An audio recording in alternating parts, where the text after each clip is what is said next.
Bonjour la Horde et bienvenue à la vie en 35 mm. Cette semaine, j'ai vu pour vous Haywire, le dernier opus de Steven Soderbergh, avec en vedette Gina Carano, une star des arts martiaux extrêmes féminins qui nous offre ici sa première prestation à l'écran, avec également Ewan McGregor, Michael Fassbender, Channing Tatum, Antonio Banderas et Michael Douglas. Donc une très belle distribution pour un très bon film. On parle ici d'un film suspense-action avec beaucoup d'arts martiaux, comme vous l'aurez deviné. Le tout est complémenté d'une excellente trame sonore, laquelle est malheureusement mal utilisée dans le film.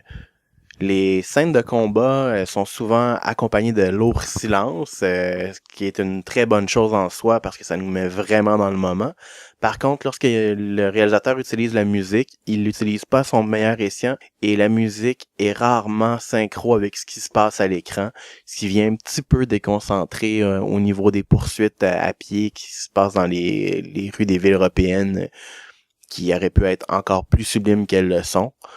En gros, le scénario vient quand même faire son travail. On peut quand même prévoir l'intrigue. Par contre, ce qui est le fun, c'est qu'il est très bien exécuté. Donc, ça ne vient pas nuire au film en tant que tel. C'est un très beau morceau. Je le recommande à tous au cinéma les mardis lorsque c'est un petit peu moins cher. C'est pas le film de l'année. C'est pas un film d'action de l'année non plus. Mais vous serez quand même très bien diverti en regardant cette œuvre cinématographique. Ma note, un solide 7 sur 10. Donc, à voir. J'aimerais également en profiter pour vous inviter à visiter notre blog au www.lesgoblintoxiques.ca, nous visiter sur Facebook ou sur Twitter.